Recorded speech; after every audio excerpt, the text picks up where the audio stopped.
Hello friends, how are you all? I hope you all are doing great. तो आज के इस video में हम स्टार्ट करेंगे रेवेन्यू से। ये क्लास नंबर 30 है, economics honours semester 1 micro economics की। तो आइए स्टार्ट करते हैं हम रेवेन्यू चैप्टर से।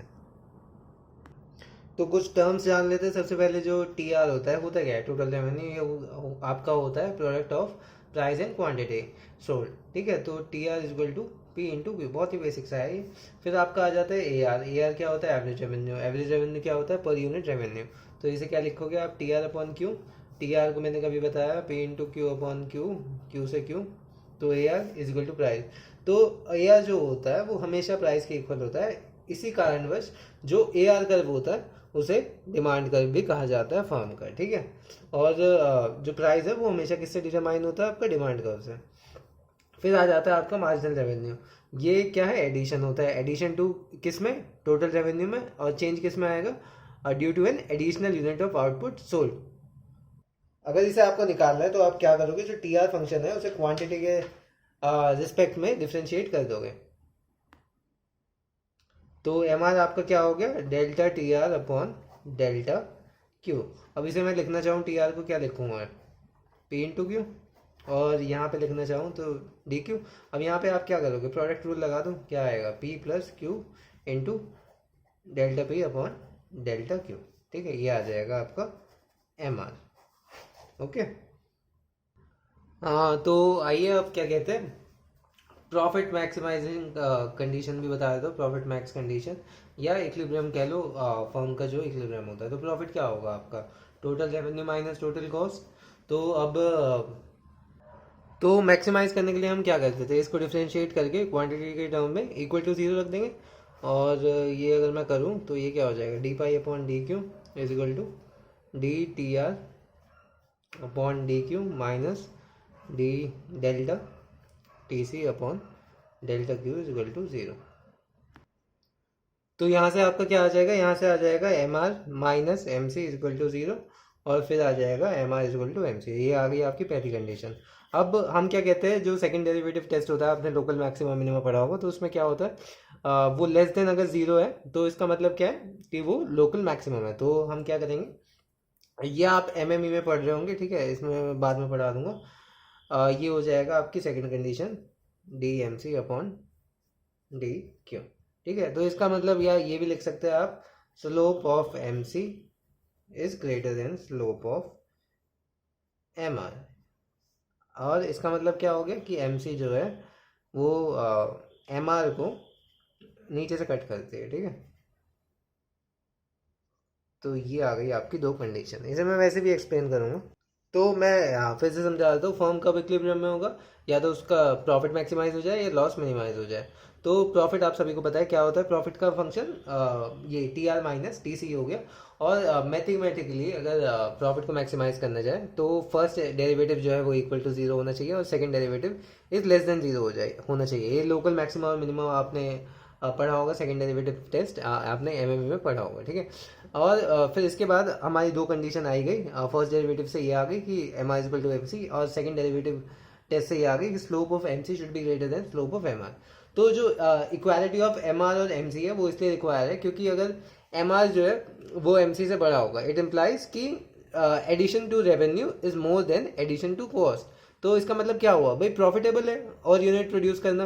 पर जब एम सी आपका बड़ा हो जाएगा एम आर से, इसका मतलब ये है कि it is profitable to produce less unit, क्योंकि हर एडिशन ना कॉस्ट ज़्यादा लग रही है in as compare to the तुम्हें जितना रेवेन्यू मिल रहा है उससे। ठीक है, तो इस चक्कर में ये आपकी पहली कंडीशन फुलफिल हो जाती है। और दूसरी, ये जो आपका एम आर और एम सी है ये नेसेसरीली इम्प्लाई ये नहीं करते कि आपका प्रॉफिट होगा या लॉस होगा। ठीक है, कि प्रॉफिट होगा ही होगा। जो इक्वालिटी है, प्रॉफिट और लॉस किस पे डिपेंड करेगा? आपका एवरेज रेवेन्यू और एवरेज कॉस्ट में। आइए देख लेते हैं ये क्या बोला है। तो प्रॉफिट क्या है, फिर से लिख लेता हूँ, T R minus T C. T R को क्या लिख सकते हैं? Price into quantity minus T C. अब यहाँ पे प्राइस क्या था? मैंने पहले बताया था प्राइस किसके इक्वल था? प्राइस के, वो सॉरी ए आर के।